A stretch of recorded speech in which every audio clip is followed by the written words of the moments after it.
thank you all for coming back. And if you don't mind, I heard just asking this helps. I started doing it, now I stopped. But I'm going to ask real quick if you can subscribe so I don't have to ask you again. Turn on those post notifications. Like this. Algorithm is killing me, people. I need some help. Thank you. Now let's get into the story. It's a good one. Tammy Leopard was a beautiful actress that was 18 years old from Rockledge, Florida. And she grew up with a bunch of pageants and modeling as well. So she even appeared on the front of CoverGirl magazine once. But you see, her real ambition was to be an actress in the movies. And she was heading in that direction when she did a low-budget film that was called Spring Break. And that led to a far bigger role when she landed a part in the movie we all know and love by Al Pacino called Scarface. Now, admittedly, she didn't have that big of a part. I mean, Tammy appears as a bikini girl lookout, but, you know, I mean, come on, this was Pacino, and this was the big time at that point. And Tammy, at that point, was on her way during 1983, where she was now able to finally move to Hollywood. But not everything was okay with Tammy's life. I mean, nobody knew exactly when it started, but everybody agreed that she was troubled. She was deeply troubled. Now, we know that she suffered a breakdown on the set of Scarface and also came back from a party from her spring break movie in a state of nervous exhaustion. And this was because she was convinced that somebody was out there and they were trying to hurt her. Now, she was paranoid, and she confided in a friend saying that she saw something at the spring break party and it could get her killed. Then after that, she kind of fell apart. I mean, she wouldn't even eat, and she accused her own friends and family of trying to poison her on multiple occasions with food. Plus, she would only drink from a sealed container. Very paranoid. And then on June 1st, 1983, she kind of just snapped, you know? And she went to her house and found a baseball bat, picked it up, started to just pace around the room, and then just started letting off these huge screams and just started smashing every single window in the home. Now, Tammy's mother, Linda Curtis, saw this as, you know, this is the last straw. We really need to get her help. There's something seriously wrong with her. So after this, she made her daughter go to a psychiatric clinic for a bunch of tests. And Tammy was tested for a bunch of things, a whole array of things, and they all came back negative. She was also examined by a psychiatrist, and the verdict was she was stressed. Yep, that was it. Or at least that's all the psychiatrist found. Okay, so after this, you know, therapy was highly recommended. But Tammy never went to therapy. For one reason, though, and I'll tell you that in a minute. You see, that same week, at around 11 a.m. on Wednesday morning, Tammy told her mom she was going to Cocoa Beach with a friend, and that friend was named Keith Rogers. Now, Linda was actually glad that her daughter was going out of the house, even if deep down she was a bit concerned about, you know, her appearance and how she looked at the moment. Because, I mean, usually she would dress to the nines and even spend hours of time just on her hair alone, especially her appearance. But today she didn't even bother at all. She didn't bother to do her hair. It was just let go. And she kind of looked like a mess and didn't dress up at all. But Linda didn't bother making a statement. Linda didn't want to comment. You know, she was just happy that Tammy was going out. You know, she just told Tammy, I love you, and, you know, I'll see you later. And Linda did love Tammy, but sadly, she would not see her later. And that's also why Tammy never went to the recommended therapy, because on July 6, 1983, Tammy disappeared out of nowhere. And Linda probably had a feeling about it because, you know, under normal circumstances, Linda would not have been anxious if her daughter was running late or, you know, not getting home on time. I mean, Tammy was young and also popular with a lot of friends. Not to mention, she stayed out past curfew before. And given her recent issues, Linda, though, was a little concerned. So with this nervous gut feeling, she started to call Tammy's friends. And started, of course, first with Keith Rogers, the young man who drove her to the beach. But what Keith had to say would become extremely troubling. He said that him and Tammy got into a huge argument, and she insisted that he drive her to the home of a different friend that was supposedly 2 hours away. And I know if you're anything like me, this is the part of the story when you start to scratch your head and be like, huh? 2 hours away? A little weird. When she could just, go right back home. Yeah, something's not adding up, but let's continue. And you see, even Keith thought that this was weird, and he actually refused to take Tammy there. And that's when Tammy told him to stop the car immediately and let her out. So that's exactly what he did, dropping her off in the parking lot outside the Glass Bank in Cocoa Beach. Then he said that he hasn't seen her since. So Linda's next call that she made was to the police. And immediately, the response that she got from the police was a letdown, because they said Tammy, who is technically an adult, 18 years old, is fully entitled to do whatever she wants. Even if that means, go walking around all night or going to a friend's house that's 2 hours away. And giving Linda's situation of their home life, I guess this seemed like a likely explanation to the police. I mean, they honestly were convinced that Tammy had taken a time out and would show up a little later or in the next couple of days, but it would be a full 5 days before they decided to take any meaningful action. And 5 days is a long time. I mean, we have that show, The First 48, for a reason. So when they finally start investigating, the first thing they do is question Keith Rogers appropriately. Now, and they question him about the last time he was with Tammy. And of course, he repeats the same story that he told to Linda. And then for some reason, he has never been considered a serious suspect in this disappearance of Tammy, even though Linda has insisted to investigators that Tammy, for some reason, was afraid of him. Now, we're going to take another pause, because when I got here in the story, I was like, okay, I think the last person to see her should definitely be a suspect. But at the same time, that doesn't make sense why Linda, the mother, would let her daughter Tammy go out with somebody to the beach or wherever if Tammy was afraid of him. So I feel like that was kind of thrown from left field. It doesn't make any sense. Why would the mother Linda then let Tammy go with him? Anyway, for Brevard County detectives, this very strange disappearance of Tammy is one of those frustrating cases that unfortunately never gained momentum. I mean, not one single witness could be found who saw anything on that early Wednesday morning when the sun was out and the beach was right there and they were about to walk to it. Then all of a sudden this happened. No, I'm kidding. No, but seriously, I mean, not one single witness could be found who saw anything on that early Wednesday morning. Also, none of Tammy's friends had talked to her, and they didn't have a clue where she might be. But Tammy did try to call her Aunt Ginger on the day she went missing. In fact, she made 3 calls from a payphone nearby the beach, all of which had gone through to an answering machine.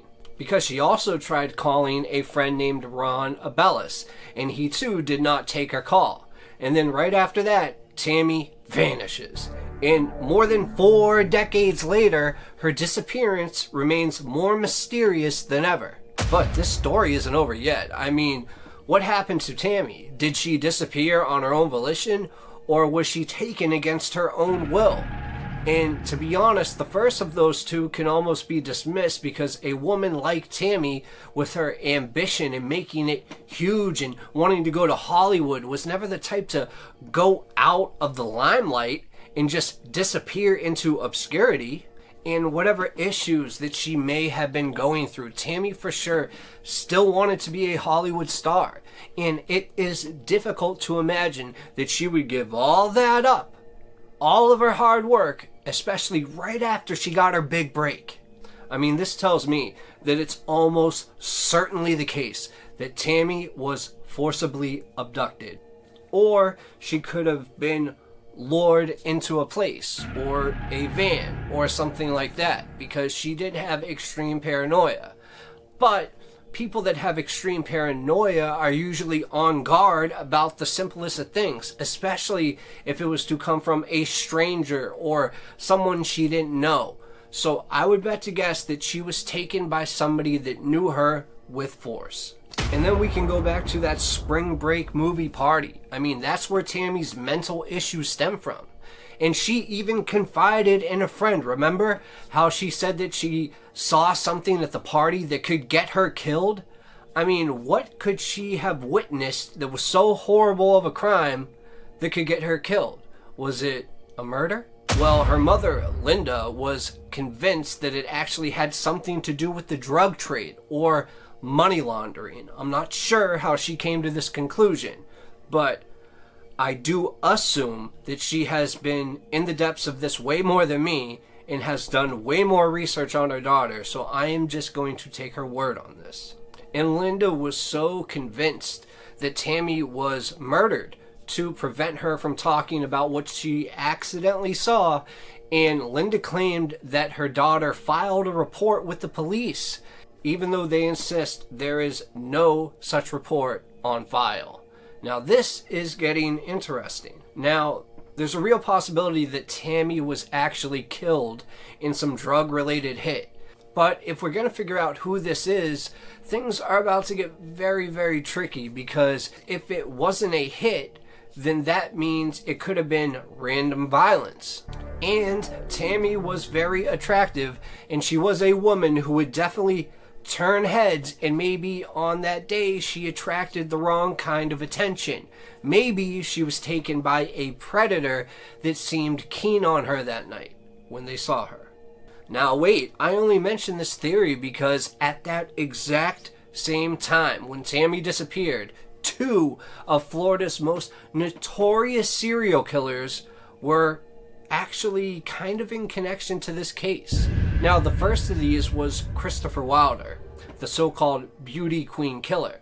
And let's remember, Tammy used to do pageants and did modeling. But, you know, when it came to Christopher, he was actually a millionaire and owned a construction company, but his sadistic side was torturing and killing beautiful women. And this was his MO. You know, he would approach a potential victim and introduce himself as a photographer. And then he would lure innocent women to an isolated spot, saying that he would, take pictures of her for a fashion magazine. And Chris was extremely convincing. And he was also very hard-headed and very persuasive. And at least 9 beautiful ladies fell for this ruse, and unfortunately, none of them made it out alive. And Chris was eventually killed in a shootout with police in 1984. But there's absolutely no doubt that Chris would have been interested in Tammy.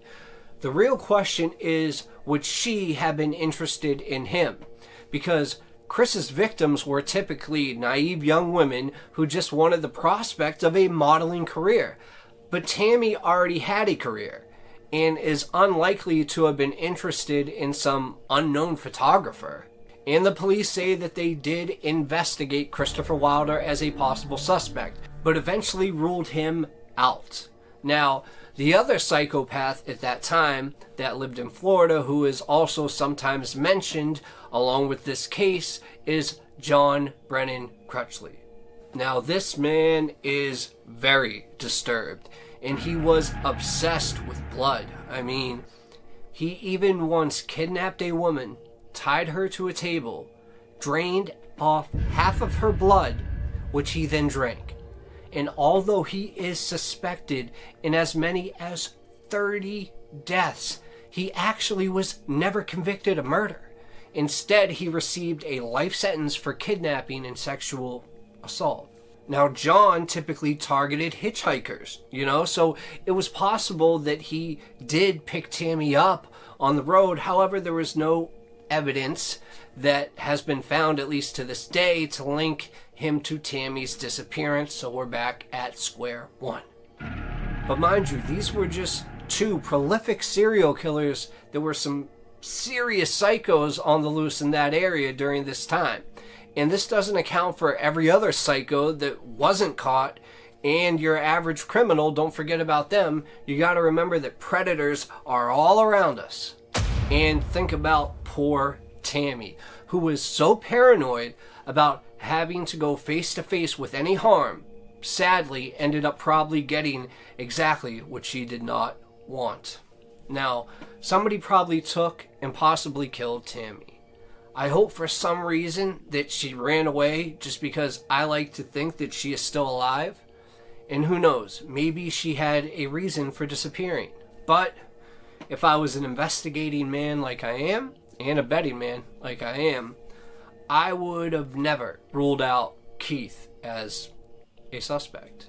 And they might want to go double back now that we have a lot of DNA technology. That's all I'm saying. I'm just trying to catch a killer, or at least a kidnapper. And I thank you guys for helping. Last time, if you haven't, please kick that like button like a bad habit, and smack that subscribe button and notification bell while you're at it. Just because it's free, and to me, that would just be magic. Now, to preface this, let me know in the comments, because I am not a father, but what it would feel like if your only child went missing. So let me know in the comments right now, because you wouldn't know if they were a victim of a serial killer, or if your daughter or son developed amnesia, or didn't know who they really were, or just got lost. So please let me know in the comments. Thanks. Now, I say all this because Hazel Carpenter knew that horrible feeling when her only daughter, Mary Virginia Carpenter, mysteriously disappeared. Now, at the time, Virginia Carpenter was 21 years old, and she had brown hair, brown eyes, and due to an appendectomy, she bore a scar on her stomach, and she also had a limp due to a previous bone-hip infection. And at the time of her disappearance, she was suffering from a severe case of sunburn as well. And she was last seen wearing a white dress with red, green, and brown stripes. Now, from Texarkana, Texas, Virginia boarded a train on June 1st, 1948 to return to her school dormitory in Denton, Texas. And the ride lasted for about 6 hours, so she had enough time to talk to a working teacher named Marjorie Webster. And Marjorie was also from Texarkana, so the two had an instant connection. And when the train was at their destination and the two of them got off the train, they decided to call a cab, and then the cab took them to their respective destinations. And Marjorie was dropped off at the Fitzgerald dormitories, and Virginia's destination was straight to the Texas State College for Women dormitories. So they then hire the service of a cab driver named Edgar Ray Zachary, aka Jack, and when Marjorie reached the Fitzgerald dormitories, Virginia remembered about her trunk luggage, which she failed to retrieve. So because of this, she asked Jack how much it would cost to drive her back to the station, and her and Jack agreed on a price of 75 cents to do so. Now, even Marjorie said that she would accompany her back to the station, but Virginia refused, telling her new friend that she would be all right, everything's good, even if she would be alone. So Jack and Virginia returned to the station, only to find out that her trunk would not arrive until later. So the driver then suggested that he could get the luggage tomorrow and deliver it to her dormitories, and thinking that, that was more than a practical idea, Virginia agreed. So she gave him the claim receipt to the driver inside, and on the back she also wrote down her details, which were Virginia Carpenter, room 200, Breckenridge.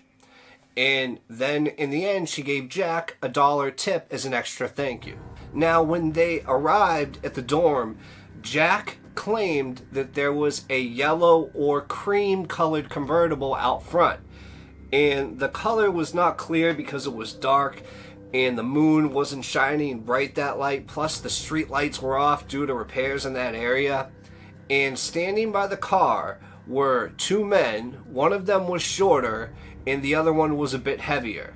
Now, interestingly enough, when Virginia saw the men, she looked surprised, but not in an alarmed tone, because the two men seemed to know her. In fact, as soon as she approached the car, the shorter of the two men lifted her out to the curb, and then she instructed Jack to leave her other luggage on the ground because, you know, the boys would take care of it.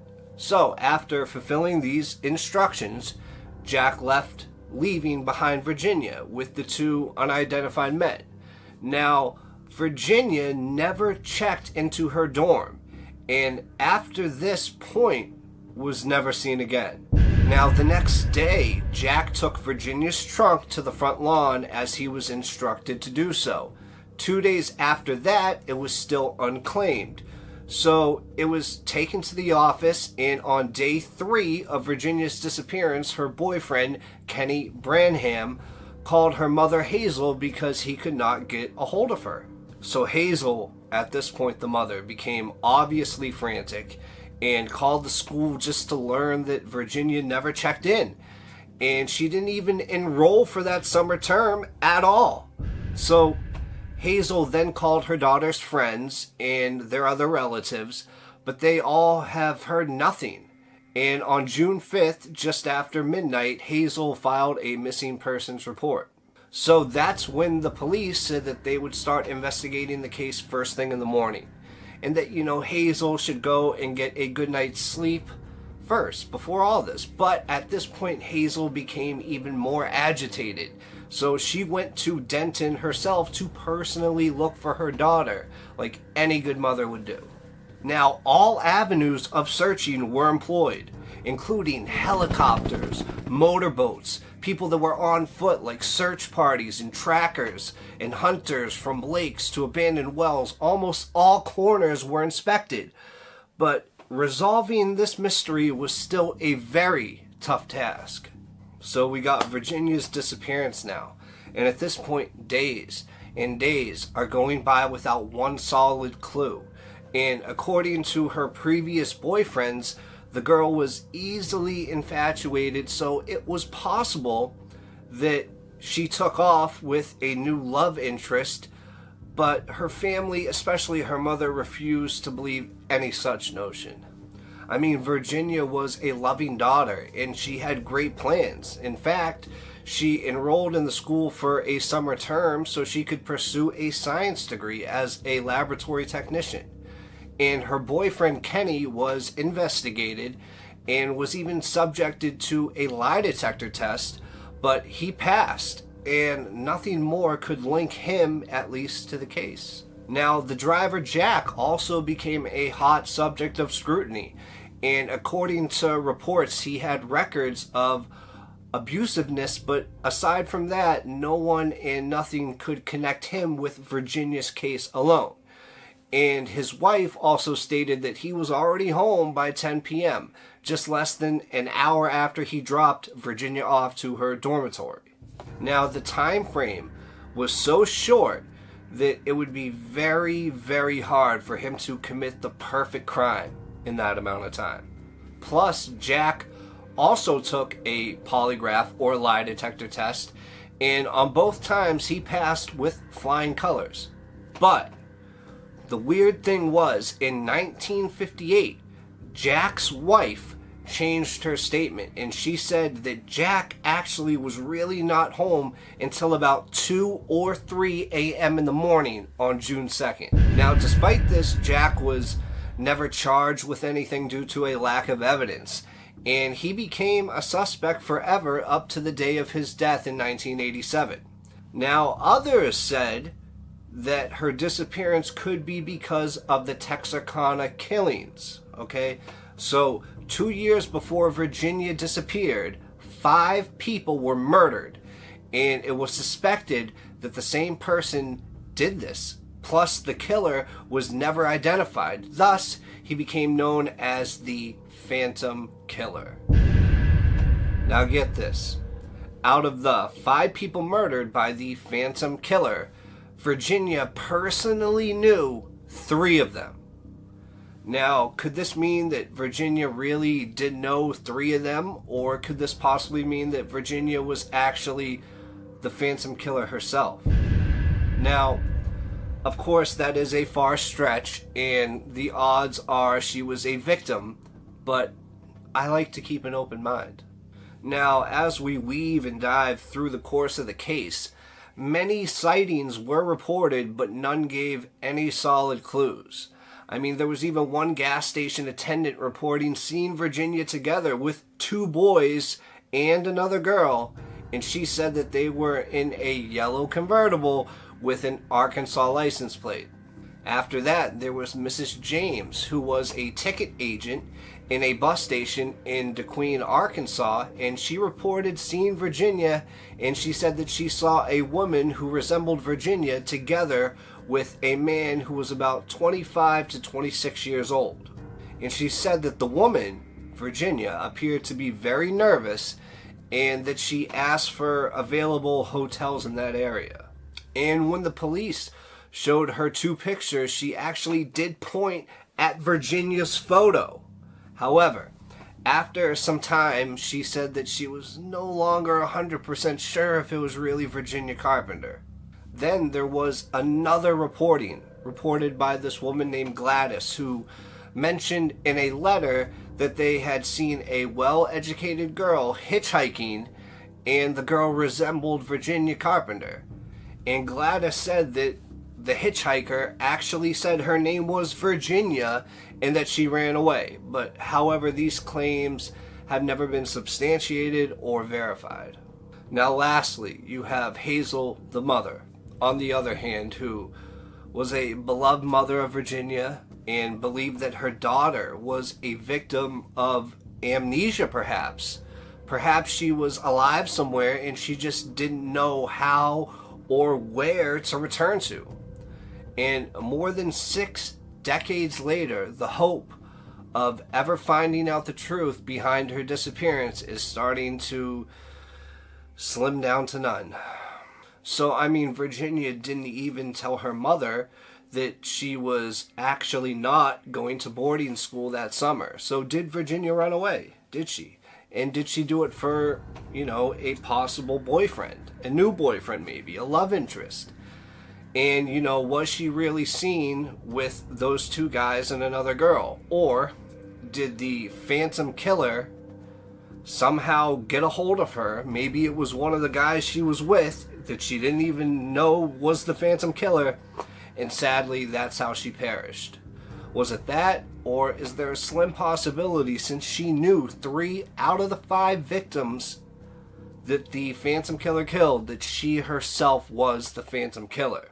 Now, I do not want to put any blame on her, especially if she's the victim. Like I said, I just like to keep an open mind. But I would love to know, since there's a lot of holes and a lot of theories that can be placed around this, I would love to know your opinion in the comments. I'll read every one, and I'll tell you what I personally think of them. Thanks.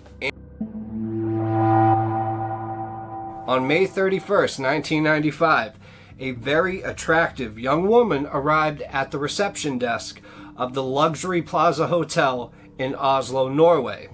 Now, she was very petite and had short, dark hair, plus was dressed all in black. And she told the receptionist that she had a reservation under the names of Louis and Jennifer Fairgate. From there, she filled out the little registration card, and on it, she gave her address, in which she put down was in Verlaine, Belgium. At that moment, the receptionist didn't ask if Mr. Fairgate was going to be checking in as well. She just assumed the man that she saw lurking in the background behind her was her husband, Louis. So she said, "Welcome to the Oslo Plaza Hotel," and handed her key card to room 2805 and said, "I hope you enjoy your stay." Now, unknown to the receptionist, Jennifer Fairgate just pulled off a trick that most of us could never get away with. She actually just checked into a 5-star hotel without giving her credit card. Now, whether this was merely an oversight of the receptionist remains to be seen, but it is one of the many anomalies that continue to baffle scholars of this extraordinary affair. So Jennifer retreated to her room and she went unseen for the next 3 days. Then eventually the credit card error was picked up and a staff member was sent to room 2805 to resolve this matter. And when the staff member got up there was a do not disturb sign on the door, but the employee decided to knock anyway, and there's no way he could have expected what happened next. And from within the room came a loud pop, and he recognized it immediately because it was a gunshot. The staff employee at this point is very alarmed by the sound of a gunshot, so he immediately sprinted toward the corridor and took cover. Then from there, he peered around the corner to keep room 2805 under surveillance. And with bated breath, he expected to see someone exiting the room at any moment. Perhaps it was the person who fired the gun, or maybe the victim who got shot. But in his surprise, the door remained closed during the few minutes that he was watching. So, after seeing nobody enter or exit the room, he ran to the elevator and went to alert his supervisor, and when he returned about 15 minutes later, it was with the head of security in charge. And after knocking on the door and getting no response, the two men decided to enter using a passkey to bypass the double lock. And a horrible smell immediately hit their nostrils right when they stepped in. And that's when they spotted Jennifer Fairgate lying fully clothed across the bed with a bullet hole perforated in the center of her forehead. So they slowly backed out of the room, trying carefully not to touch anything to disturb the crime scene, and the men immediately called the police. Now, from first glance, this would immediately look like a suicide, and a Browning 9mm pistol was clutched in the dead woman's hand, plus the room had been double locked from the inside, meaning that no one exited after the shot was fired. But there were still some things that didn't add up, and these things cast doubt on the initial assessment that it was suicide. I mean, for one, the grip on the gun was more than unusual, with the thumb inserted into the trigger guard and apparently used to pull the trigger. Now, a weapon as powerful as a Browning would have been almost impossible to control with this grip. The only possible way that it might have been achieved was if the free hand was held on the barrel. But in that case, there would have been powder burns, and there were absolutely none on her hands. Also, there was the issue of blood spatter, because blood droplets had launched on the walls and furnishings, and some were even sprayed on the ceiling. Yet, the victim's hands, which would have only been inches away from the bullet wound in this case of suicide, were curiously free of blood. Now, these were absolutely perplexing questions for the police, and they weren't the only questions found inside this hotel room. As detectives tried to confirm the dead woman's identity, they encountered yet another puzzle. This woman had no passport, no driver's license, no credit cards, or any other forms of ID. And then the police looked inside the closet, and the mystery deepened even further. Miss Fairgate had brought a very odd ensemble to the Oslo Plaza, with a plenty of tops, but no pants, no skirts, or no dresses. Plus, this mysterious guest also had no toiletries, except for a bottle of men's cologne. And all the labels had been removed from her clothes for some weird unknown reason. And then there was a very expensive briefcase that was designer made and had brown leather which contained nothing but a supply of bullets for the Browning. 34 bullets to be exact. So the question would be, did Jennifer come here to commit suicide or to start a small war? As for the gun itself, it offered a few clues. First, the serial numbers had been removed with acid, and according to one cop with experience on things like this, it looks like it was done professionally. So one last option remained for the police to identify their victim, the corpse, and it was fingerprinted and the prints were sent to Interpol, hoping for a match. And when that inquiry returned with absolutely nothing, this case, you could say, was at a standstill. Now, the coroner in this case had ruled this death a suicide, so you would think that nothing remained to be investigated, and the mystery woman was buried in an unmarked grave, and she would remain there until 2015, when investigative journalist Lars Christian Wegner took the difficult task that the police failed to complete and was trying to find out what actually happened to Jennifer Fairgate. Not to mention who Jennifer Fairgate actually was. So Wegner came into this case with a number of challenges to overcome. I mean, for one, 2 decades have passed and evidence had been discarded, plus some of it had been sold at a police auction, and witnesses had either moved on or at that point had died. So you could say that all the memories of that incident had faded. Nevertheless, the journalist took this task with enthusiasm. So first, he traveled to Verlaine, Belgium, which was the place that Jennifer claimed as her hometown, and it turned out to be a tiny village of about 3,000 people, and was the kind of place where everyone knows everyone. And yet no one ever heard of Jennifer or recognized her from her picture. Plus, to add to that, the address that she gave was non-existent, because she claimed to live at Rue de la Cité. And even though that street was real, the house number she provided was not. So with the address being a dead end, just as Wagner suspected it might be, his next move was to return to the scene of the crime and to examine the records of Jennifer Fairgate's stay.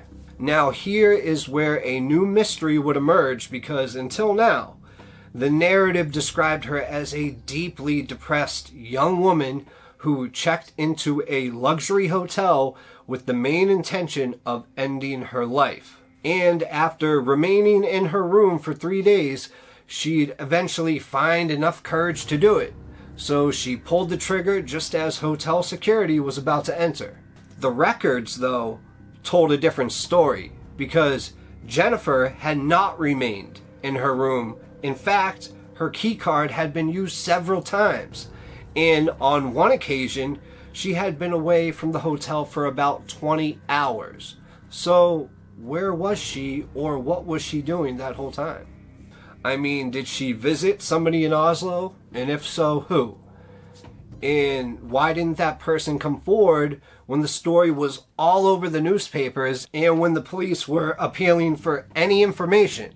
It was yet another mystery stacked upon many enigmas that already riddled this case. But perhaps there was a way of resolving this, and there was a way of identifying the dead woman once and for all, and finally getting to the bottom of this whole ordeal. So the body was exhumed, and biological samples were taken, plus DNA was extracted. This was then submitted to various databases, but regrettably turned up no match. All that could be known was that the woman was of European descent, and she was probably German. Plus, tests on her teeth indicated she was born in the early 1970s and probably spent her childhood to mid-teens in East Germany. And during that time, East Germany was under communist rule. And this revelation surfaced a whole new theory, and it was Jennifer Fairgate was actually a spy.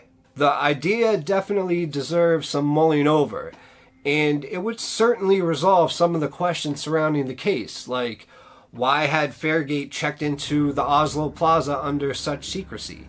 Maybe she was on a mission. And where was she during those missing 20 hours? Well, maybe she was meeting with an asset. So then it goes to who killed her. Well, maybe it was an enemy operative.